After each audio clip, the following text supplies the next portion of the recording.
Welcome to the Question Community Broadcast. The Question is a new disruptive community that provides a gathering place for those who wonder about our complex selves, our complex world, our complex universe. We are a non-religious and inclusive community that explores the many questions surrounding truth in order to encourage you on the important journey to find your own answers. The Question Community gathers every third Sunday evening at Red Bush Tea and Coffee Company in the Kensington neighborhood of Calgary, starting at 7. Information on the community is available at our website, www.thequestion.ca. You can also join the community online at our Facebook page, which is The Question, and on Twitter, at TQCom with 2 M's. You're now going to hear some highlights from our community gathering, where the question is asked through original arts and music, as well as thought-provoking presentations. This is David Andrew Weeb. Has anybody seen the movie What the Bleep Do We Know? Yeah? There's a few of you. It's a movie that discusses the unseen cellular, molecular, and quantum worlds that supposedly affect every living thing. In the movie, they make reference to how the molecular structure of water can be affected by the words, thoughts, and feelings it is consistently exposed to. This isn't something they pulled out of thin air. It's based on the studies of Dr. Masaru Emoto, or the Japanese pronunciation would be Emoto Masaru, a Japanese author, researcher, and entrepreneur. Dr. Emoto was born in Yokohama, Japan in 1943. He graduated from Yokohama Municipal University and began his studies on water in the mid-90s. Emoto believed that water is the blueprint of our reality, and that emotional vibrations could change the physical structure of water. He claimed that water exposed to positive speech and thoughts would create visually pleasing crystals, while negative thoughts would result in ugly crystal formations. There's a significant difference there. It is said that 70 to 80% of the Earth's surface is water. You might be able to think of something else that consists of 70 to 80% water, right? Our bodies. This causes one to wonder whether or not there is any connection between the words we speak and the lives we live. If words, thoughts, and feelings can change the molecular structure of water, then what are the implications for the things we say to ourselves and to the people that we routinely come in contact with? How do the things we say affect our lives? Are words beacons of creative power, or are they mere devices of communication?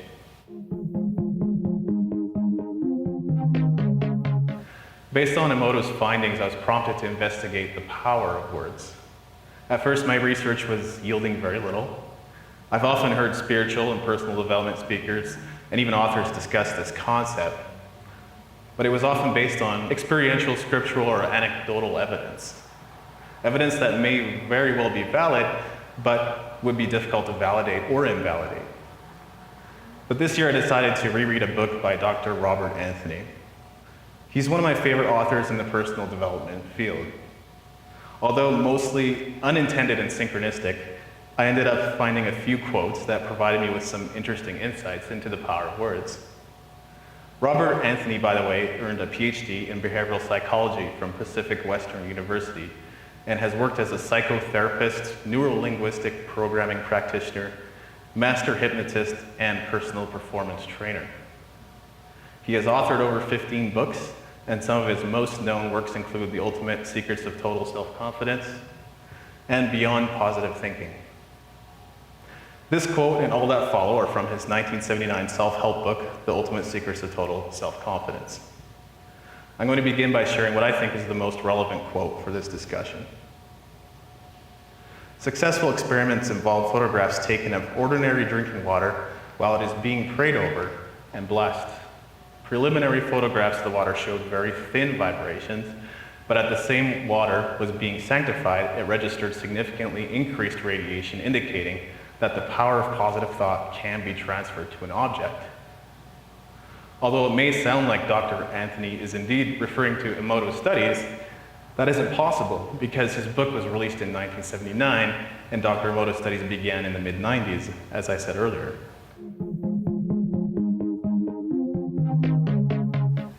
But there are a couple more quotes from the book that caught my attention. First is this: "It is common knowledge that when plants are praised and spoken to positively, they thrive and grow. But when they are condemned and rejected, they become stunned or even die. If you have this effect on your plants, just think of the effect you have on another human being." And let's not forget that plants need water for photosynthesis, a process plants use to create their food. As water enters a plant stem, it travels up to its leaves. This is where the photosynthesis process actually takes place. Without water, this process cannot occur. But Anthony doesn't stop there. He also suggests that metal atoms respond differently to different personalities. Here's another direct quote from his book. "Have you ever noticed how some people always have trouble with their automobiles? Their vehicles just don't respond to them, yet another person talks to his responds trouble-free trip after trip. It would seem that even inanimate things can sense love. Preposterous? It has been scientifically demonstrated that metal atoms respond differently to different personalities." Now, first, the idea that water has a vibration and that it increases in radiation when consistently exposed to positive thought. If you remember, he also said that positive thought can be transferred to an object. So there's really three different ideas here that he's left us with. That was the first. The second is the idea that plants thrive when spoken to in a positive manner, and that we should consider the effect our words have on other human beings. Third, the idea that metal atoms respond differently to different human beings.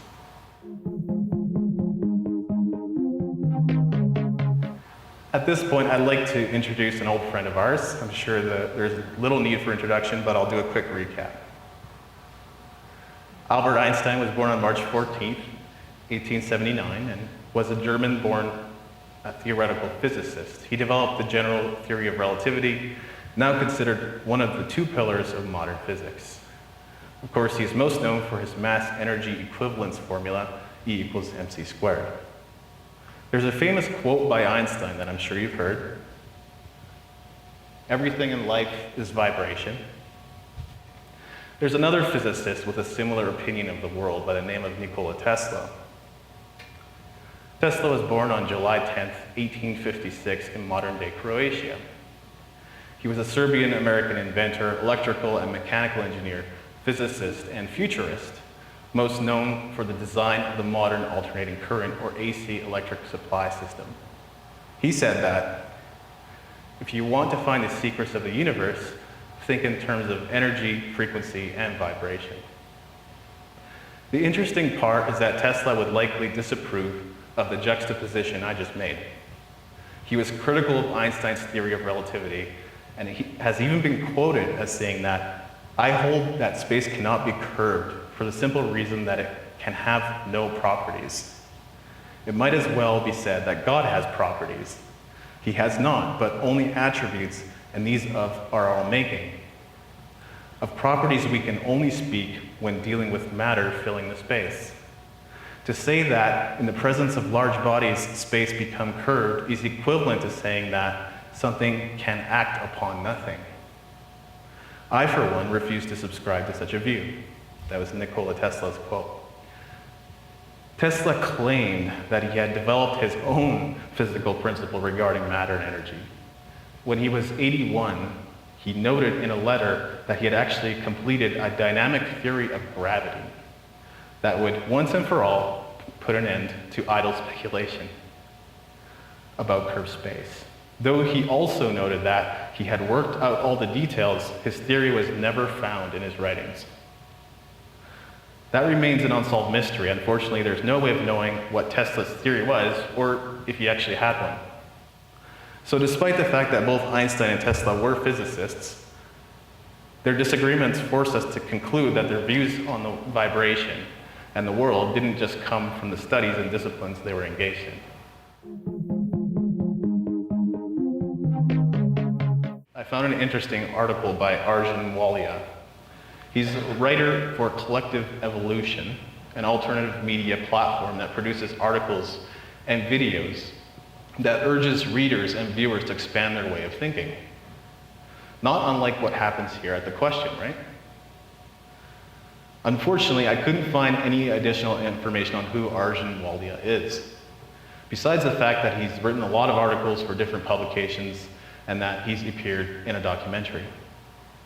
But according to his article called "Nothing is Solid and Everything is Energy, Scientists Explain the World of Quantum Physics," quantum physicists discovered that physical atoms are made up of vortices of energy that are constantly spinning and vibrating, each one radiating its own unique energy signature. Therefore, if we really want to observe ourselves and find out what we are really beings of energy and vibration, radiating our own unique energy signature. This is fact and is what quantum physics has shown us time and time again. This certainly seems to fall in line with what we've been learning about the heart's EM field and its connection to Wolfgang Pauli's The World Clock, as well as black holes and wormholes that we learned about in previous gatherings.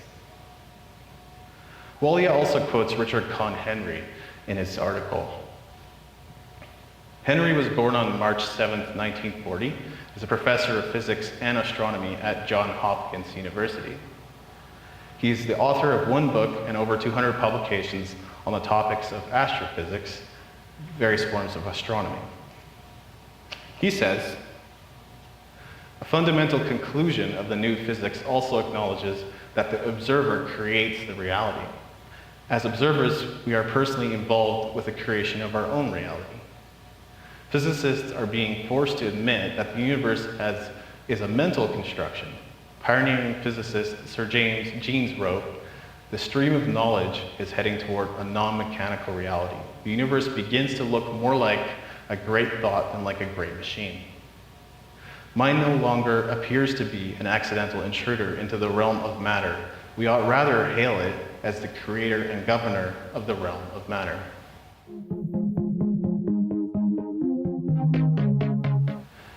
Henry makes reference to a certain Sir James Jeans. He's referring to James Hopwood Jeans, born September 11, 1877, in Ormskirk, Lancashire. He was a physicist and mathematician and was the first to propose that matter is continuously created throughout the universe. He's probably most known as a writer of popular books about astronomy. But what is the significance of what Richard Conn Henry said about creating our own reality? Let's join Walia for his conclusion. Studies have shown that positive emotions and operating from a place of peace within oneself can lead to a very different experience for the person emitting those emotions and for those around him.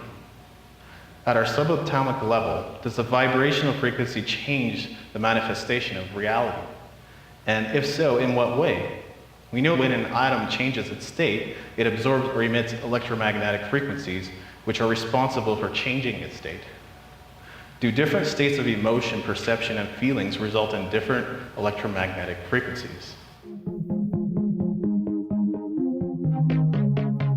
This is Frederick Tamagi. The first song we're going to do is called Don't Stop Asking Why, and pretty much sort of sums up why I'm here involved in the question.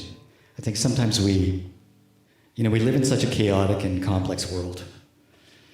We are overwhelmed by information, we're overwhelmed by relationships, by conflicts, and by everyone who seems to know what the right answers for things are. Part of the reason why I think the question is so important is because pretty much since I was a little boy, the most important word in my vocabulary was always why. And I'm obviously not a little boy anymore, but I still am always wondering about the why of things. The news, television, the media reports the what of things and the how of things and the when, but not always the why. And this is an encouragement, this song is an encouragement to never stop on that quest.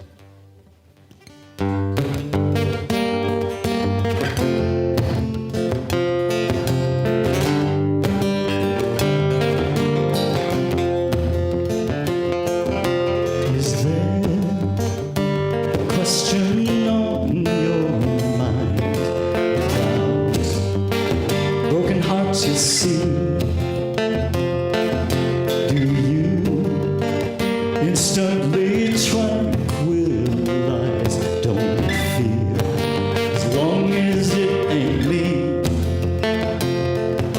You buy the gold reserve for fools. Don't count what price gets paid. Believe what the world says is real. Don't think, 'cause your mind might break. My friend, are you surprised? The world is telling lies. There's hunger in your soul to know what is unknown, to hear your conscience cry. Don't stop asking why.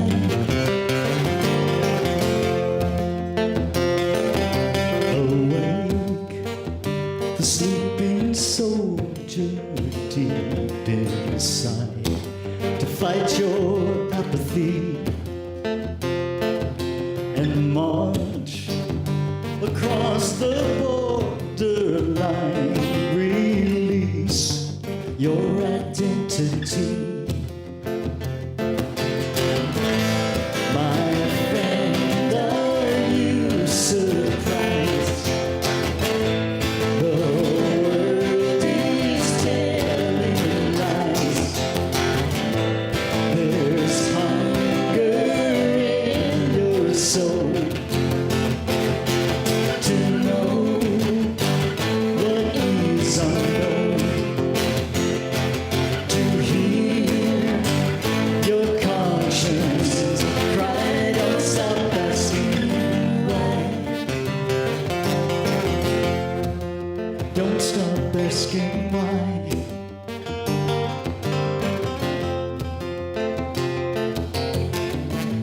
See with your heart, your soul. Then you'll know where to go. See with your heart, your soul.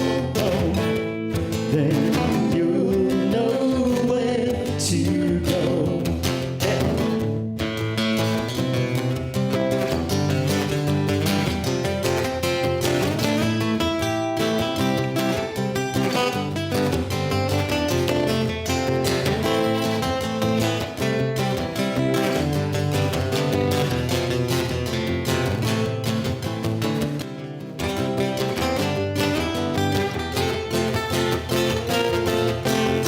Reach for more than you can understand today, and keep your fire for the truth alive. Passion makes you brave. My friend, are you surprised? The world is telling lies. There's hunger in your soul to know what is unknown, to hear your conscience cry. Don't stop asking why. Don't stop asking why. Don't stop asking why.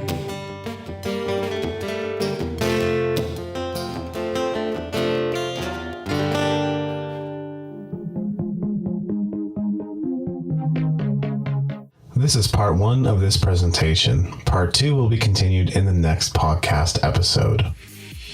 Thank you for listening. If you're interested in joining the question community, we meet every third Sunday evening at Red Bush Tea and Coffee Company in the Kensington neighborhood of Calgary starting at 7. You can participate in the online discussion on our Facebook page, which is The Question, or on Twitter at TQCom. That's at TQCOMM. Our website is www.thequestion.ca. Thanks again for listening, and remember that our answers are only possible because of our questions.